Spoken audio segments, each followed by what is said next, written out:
more thoughts. These thoughts are in relation to paradox and the simulation hypothesis. Now, Nick Bostrom coined this term, the simulation hypothesis, and he wrote his hypothesis. And he's a philosopher, and so philosophers think in logic. And so his logic determined that it is highly likely that we are in a simulation. Now, people like Neil deGrasse Tyson, when they're speaking with theoretical physicists like Simon Gates, I think it is, Simon Gates, Bill Gates, Simon Gates, he's the black American theoretical physicist anyway, and he stated to Neil deGrasse Tyson that he's proven that the cosmos is written in binary exactly the same as our computers, the language that we use in our computers. And Neil deGrasse Tyson was like, hang on, are you telling me that this could be a computer simulation? And Gates is like, well, that's the obvious conclusion, because if fundamentally the language of the cosmos, other than consciousness, is binary data, you see, there's data there, so the data has to be measured, it has to be quantified, it has to be compared, and so if we're going to do this, then we need some sort of mechanism to enable us to do that. And so binary is the most simple, zeros and ones in a whole array of different orders, i.e. the binary for one of these laurel leaves would be 0 1 1 0 1 1 0 0 0 0 0 1 1 1 1 1 0 0 0, you know, probably for about 1,000 digits. And then the binary for a fence post would be, you know, zeros and ones, but in a different order. So this is just computer coding, isn't it? More familiar with that. So we've got Nick Bostrom, a philosopher, who's stating that the chances are we are in a simulation. Now, we are in. I'm emphasising this bit because it's very important. Neil deGrasse Tyson, I'm still waiting for someone to prove to me that we are not in a simulation, says he. Then this Simon Gates, theoretical physicist, has determined that it's all binary, it's all code, so therefore fundamentally we're all code. Everything's code. For anything to be in existence, it has to be mathematically equatable. Otherwise, we can't measure anything, so we could never discern a fence post from a laurel leaf. Things have to have a mathematical, equatable relationship. Otherwise, we can't discern anything from anything else.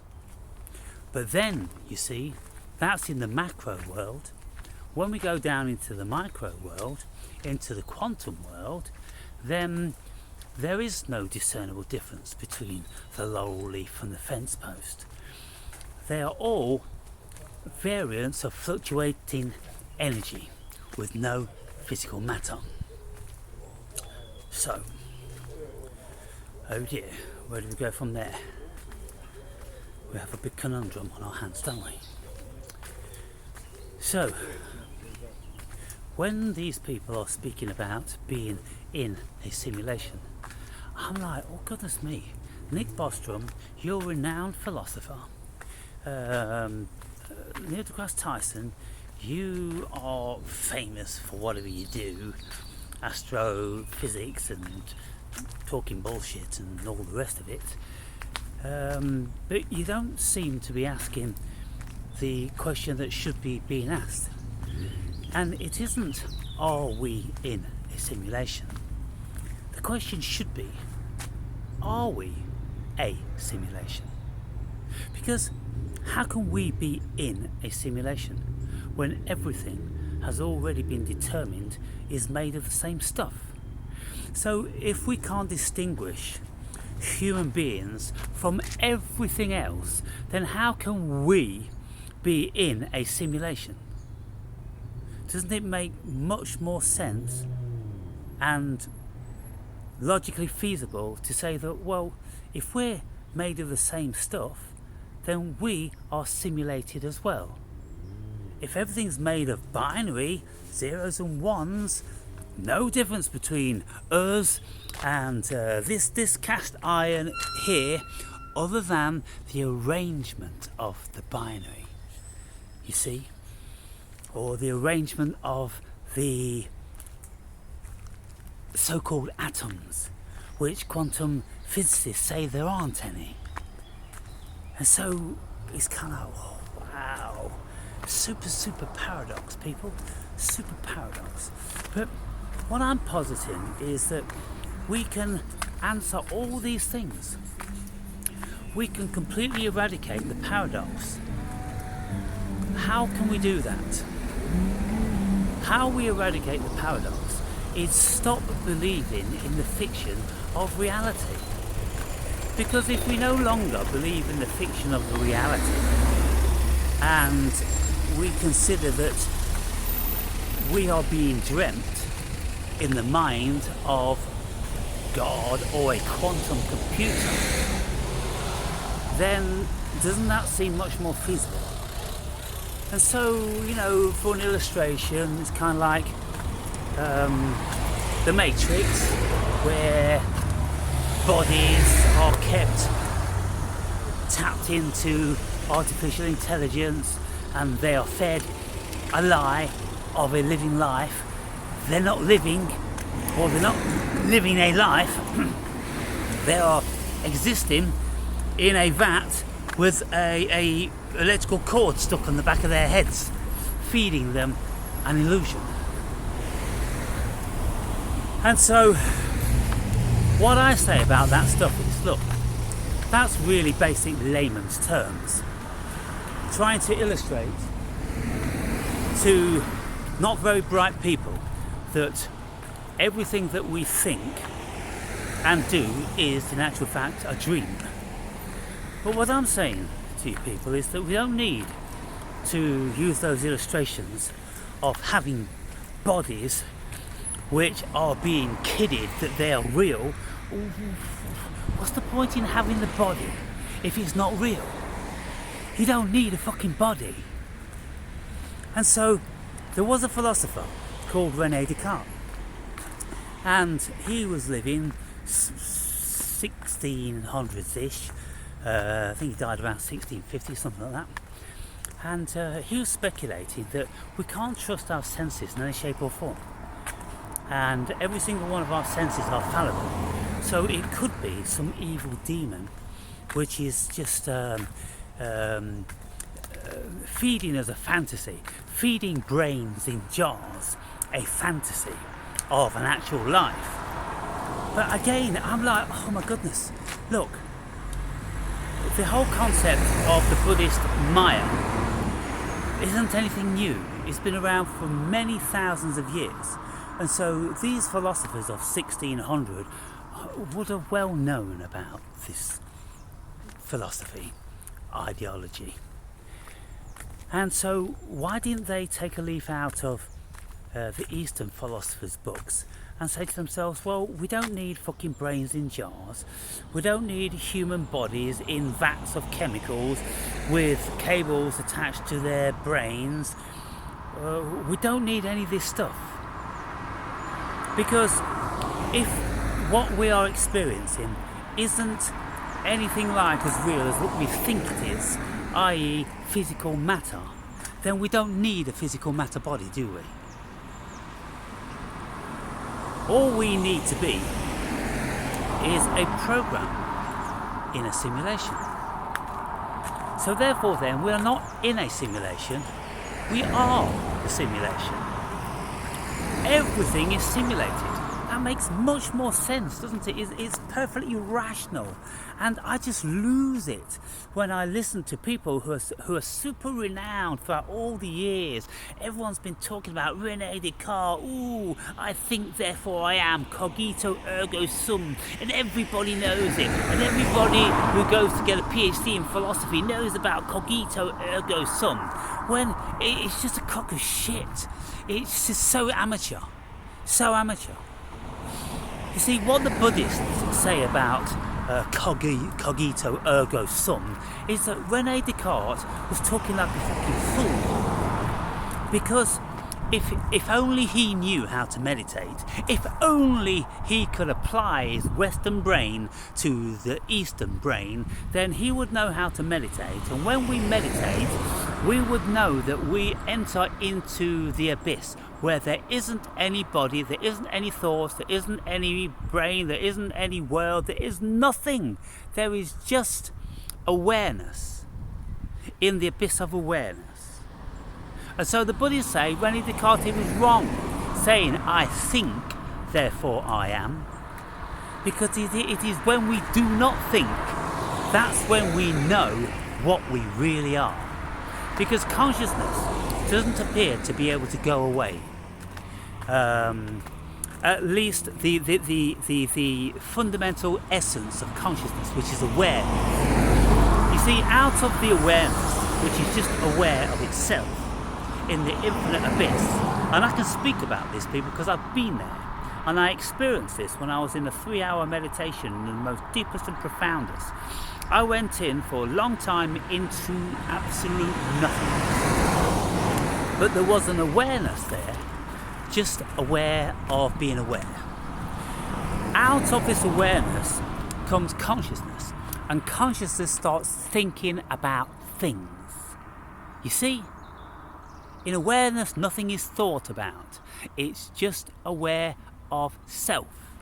But when consciousness comes online, then things start to be thought about. And so, when I was in this deepest of meditation, and I finally came out of it, and my consciousness came back online, and I saw what is supposed to be a physical world around me, I knew instantly that what I'd done was I had been privy to information on the quantum realm, which goes beyond any particle matter, where you just got consciousness and energy. And energy doesn't have to have any form. It's just a being, people. And so what quantum physicists speak about when they're speaking about the double slit experiment, the Copenhagen experiment, when they fire photons through 2 slits, and rather than laboriously explaining that experiment, look it up. It's so popular all over YouTube. But what it determines is that these photons are conscious. The cosmos is conscious because they decide what they want to be, whether they want to be a wave or a particle. And it's like when there is consciousness, when there is an observer observing the photons, or when there's an observer observing the potential, the probability of the wave function of the cosmos, because these energy fields, they are probability, they're potential, and until consciousness directs the potential into a particular thing, then they just remain potential. So what the Copenhagen experiment has discerned is that the cosmos is conscious, and because humans are, and all living entities on this planet apparently, have some level of consciousness. Consciousness collapses the probability wave function into physical matter. But it's not physical matter as we consider it to be, it's the illusion of physical matter. And so it collapses the potential of consciousness into a simulation. Because just like when we watch a movie or we play a game on the computer, they're simulated. And there is nothing there except zeros and ones, people. They have all been written in zeros and ones. And we assume that we are seeing photons of different colours and sizes and this, that and the other, and these photons create pictures and movement and all that sort of stuff. But that's just the binary. That's just the computer coding presenting an illusion to us. So we can see that a movie is an illusion. A game on a computer is an illusion. There's no Pac-Man, there's no spaceships, there's nothing. There is just imagination at play. And the computer is serving us an imagination. And we buy into it. And when we buy into the imagination, it becomes real to us. So what I'm saying to you people is that it's our imagination, it's the imagination over and above us as individuated shards of consciousness. It's the imagination of cosmic consciousness, which imagines individuated things like human beings and cars and houses and motorbikes and all that different sort of stuff. Just like our mini cosmic shards of consciousness imagine our avatars when we dream, and other avatars and cars and trees and all that stuff. So we do it within our individuated states of consciousness. But it's just like Russian dolls, people. It's consciousness within consciousness within consciousness within consciousness. To infinity, I shouldn't wonder. And so if we consider that this is a simulation and there is nothing real here in the physical sense, then it's just a dream, it's just a program, like a simulation. We don't need physical matter in a simulation. So we can't be in a simulation. That doesn't make rational sense. So all of those silly billies that are on millions of dollars a year for being so-called geniuses, they're all talking like idiots, talking like laypersons. Because here's me, just a shit kicker, with 200 fucking people watching my videos, and I've seen vastly beyond their state of consciousness on whatever they've worked out. Now, if anybody doubts that, then if you are a logical, rational thinker, then just go through the logic and the reasoning, and you won't be able to disprove what I'm saying. In actual fact, you will see very easily what I've done is by disproving that we are in a simulation, because we simply can't be in a simulation. It doesn't make any sense on any level of rationality. It only makes sense if people stop thinking beyond that thought that we are in a simulation. If you just accept, oh, we might be in a simulation, and you don't think any further, you don't think about the ramifications of that, you don't think about the nuts and bolts of that, you don't think about the logical facet of it, you don't think about the reasoning facet of it, you don't think about the philosophical implications of that. If you don't do any of that, then you're just happy to go, we're in a simulation. Oh, we might be in a simulation, and then you'll write a book like Nick Bostrom has, and you'll become a millionaire on the basis of that. I've got to write this shit down, people. I've got to write this shit down. But I'm just wondering, how many people are going to be getting their heads around it? How many of these so-called intellects would want to challenge me on it? How many of them would want to accept it? How many of them feel as if they could refute it? I can hear you saying, well, you won't know unless you write the book, Alan. But then you see, if I write a book, then it will sit on Amazon forever probably never getting any more than the average book sales, which is 250. There are millions of books out there which don't get any more sales than 250. The only way you're going to get massive sales is if you've got massive money behind you. If you are a name, if somebody knows you, if you've got a PhD, if you've worked in science for fucking all your life, if this, that and the other, then you're going to have a publisher who's prepared to take a gamble. Somebody like me reading that book, which they're not going to have the brain capacity to be able to work out whether it's feasible or not, they're not going to make the investment. Here's another one of these beautiful blossom trees. Only this is a different variety, but it's still a cherry. You see, there's lots of different varieties.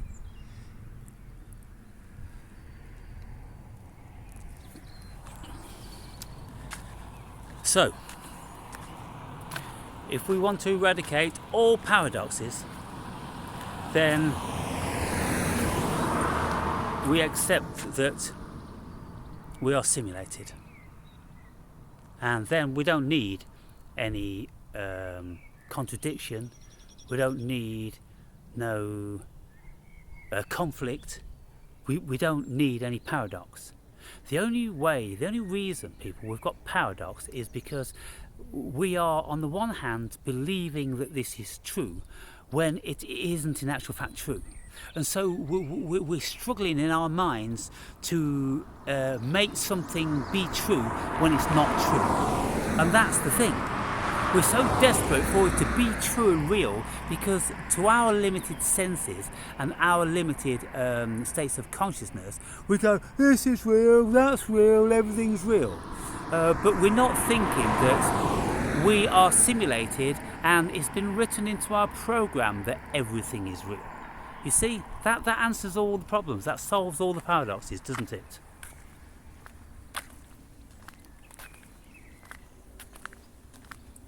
And it makes a whole lot more sense than all this stuff that we just can't get our heads around. Because look, we have no idea at all where we came from.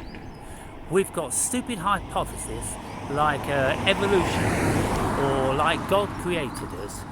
Anunnaki came down and seeded us, and all these different sorts of things. They're all bordering on preposterous and ridiculous. They are shots in the dark through desperation, and they're all massively flawed. But the one thing that we couldn't consider is flawed at all if we just accepted that we are a dream in the mind of cosmic consciousness, or we are a simulation. And being a simulation, then we're inside a computer. So the computer programmer is God. So it's basically the same thing, isn't it? Whether there's a God of the cosmos or out there somewhere, if we think there's an out there that's made this tiny little world and, or just dreamed of a tiny little world, or whether there's some being in another dimension creating, bubbles of dimensions and implanting technology, let's just say like digital chips. You see, look, computer manufacturers of chips, they create these chips and then computer programmers program the chips. So they're acting like God, aren't they? Because when they program those chips, they're imbuing, they are filling, endowing these chips with information. And the information is growing more and more and more and more and more. Just imagine a large language module computer. Basically, that's just a sequence of chips, people. And so it's just information which has been impregnated into silica, which is silicon chips. So the more we look about how things are becoming more simulated, we will be presented in the end with an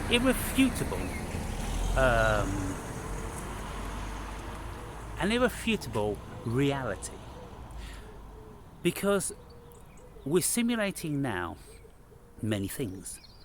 We're simulating all these things on AI, robots, computers speaking to us like human beings. we're simulating like moon landings. We're simulating like rover modules roaming around Mars. It's all a simulation, people, because it's all created by AI. It's all digital chips. It's all movie making. Everything's a movie. The moon landing was a movie. The rovers on Mars is a movie. Elon Musk and his hypothetical rockets to Mars. It's all a fucking movie. It's all a dream. They'll present it to you in some sort of illustration, some animation, and then if they ever send the fucking rocket out of the Earth's atmosphere, if that actually exists, then everything will be simulated during that way. Every single thing will be taken over by AI, because the human consciousness won't be able to observe anything. And so therefore we're going to become more and more dependent on AI. We're going to become more and more dependent on the simulation. And so soon enough we're going to have to be confronted with the reality, with the proposition, with the unavoidable fact that we have to be simulated. The same as everything else, because the simulations are going to be becoming so fantastic, we're not going to be able to discern the difference between a human being and a simulation. We can't even discern the difference now with a computer. When I'm speaking to Maya, that platform holds vastly better conversations than I can have with 99% of the people I will ever speak to. So already those large language modules, they are superseding the human being with articulation and the so-called brain power. Now, just imagine when holograms are created to a higher pixelation, where you have a hologram walking down the street and you won't be able to notice the difference because the pixelation is so fantastic that we won't know any difference. And the only way we can ever be able to see if they're not real is if we put our fingers through them. But then you see, there'll be another advancement which would create an energy form within these holograms which gives the illusion of physical matter. And then all of a sudden, oh boy, we have a human being, don't we? I'm positive we are a simulation, or just a dream in the mind of God. But either way, it reverts back to the same thing. It's Maya, people. It's all Maya.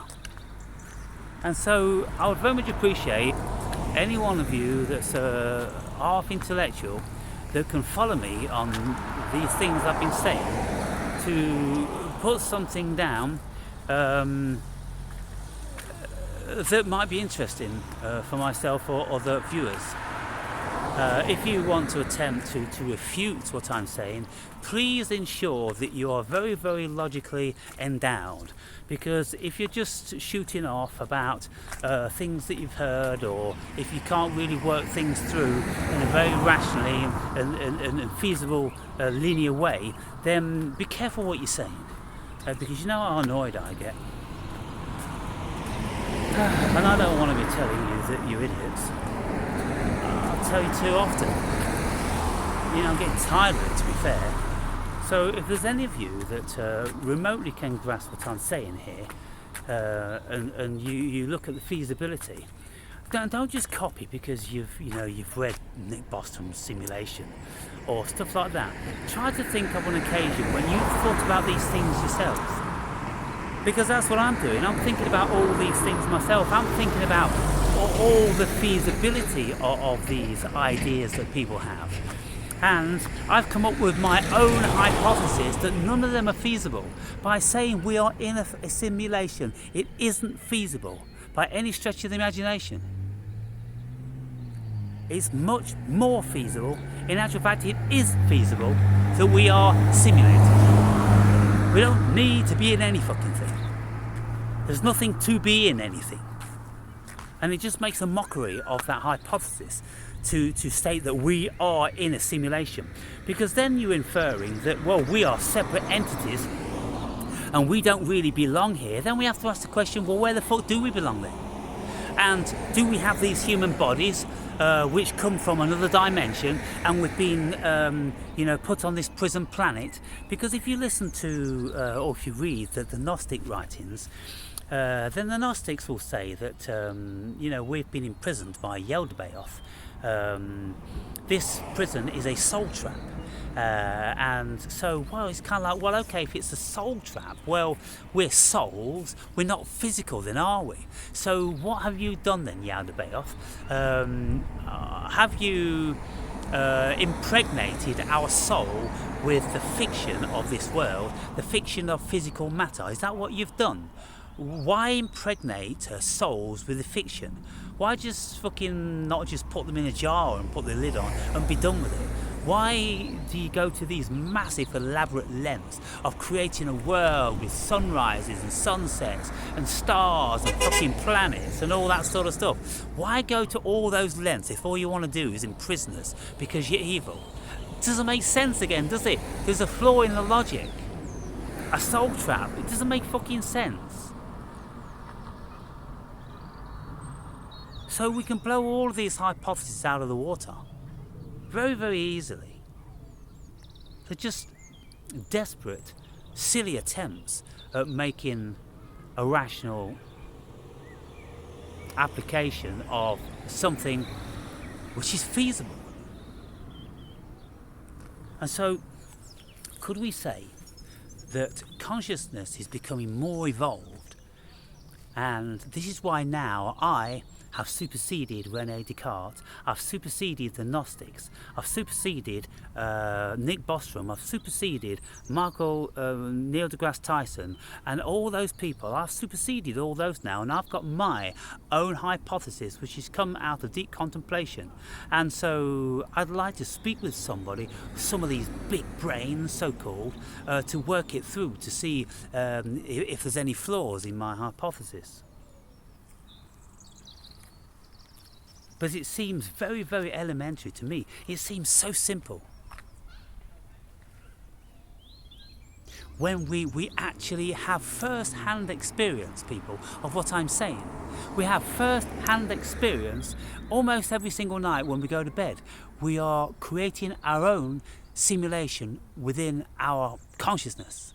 Or it's being planted by the simulation. But let's just say that our consciousness is creating a mini-me, a homunculus, an avatar in our brains, in our consciousness. And at night time, then we go on adventures into crazy places and parallel dimensions and all that. Well, when we wake up, we just wake up into another bubble. A bubble within a bubble within a bubble within a bubble. And so we then start dreaming in this realm. And then when we exit this dimension, we enter into another dream, which we call death here on Earth. But it isn't death, it's just we go outside of this bubble and enter into another bubble. And so it's like when we have astral projections, near-death experiences and all that sort of thing. Where does our consciousness go? Where does our spirit go? Where does our soul go? What is it? This knowing, because it's the knowing that never appears to die. It's the knowing, whether we're dreaming, whether we're in astral projection, whether we're in near-death experience, whether we're in a psychedelic experience, whether we are in deep trauma and stress, whether we are feeling ecstasy, all these sort of things. There's a knowing there, and that knowing never dies. It never ever dies. And so it's that knowing, whatever that is. We've called that spirit. I call it consciousness, because we don't have a clue what spirit is, we don't have a clue what consciousness is, we don't have a clue what God is, and so, well, it seems to me, because we can't define what any of those things are, then it seems so simple to me just to group them all together with the same essence of isness that is incomprehensible. Who's done that? I've never heard of anybody doing this. I've never heard of anybody doing those simple things, putting God and consciousness into the same bracket, into the same concept. So everything that we are is born out of consciousness, out of the creation of thoughts. And we we create gods, and we dream of gods, and we pray to gods, and we speak to gods. Well, it's all coming out of our thoughts. So doesn't it make sense to any of these fools that, well, we're creating all this? God comes out of our consciousness. Devils come out of our consciousness. Fucking angels and demons come out of our consciousness. We are the author of all these things. We are the creator. We are the manufacturer of our entire existence. It's all a no-brainer, people. Anyway, my voice is tired now. I'm going to the supermarket. Gotta get some double cream and some decaf. That's my fix at the moment. Decaf, stevia, sweetener, and double cream. It staves off any craving for anything else sweet or carbohydrate-ish, like, you know, we kind of like, you know, we seek out the carbohydrate buzz, but I can satiate that by just having that stevia and the double cream with the sweetness of that and the decaf. That's it. I'm in the bliss.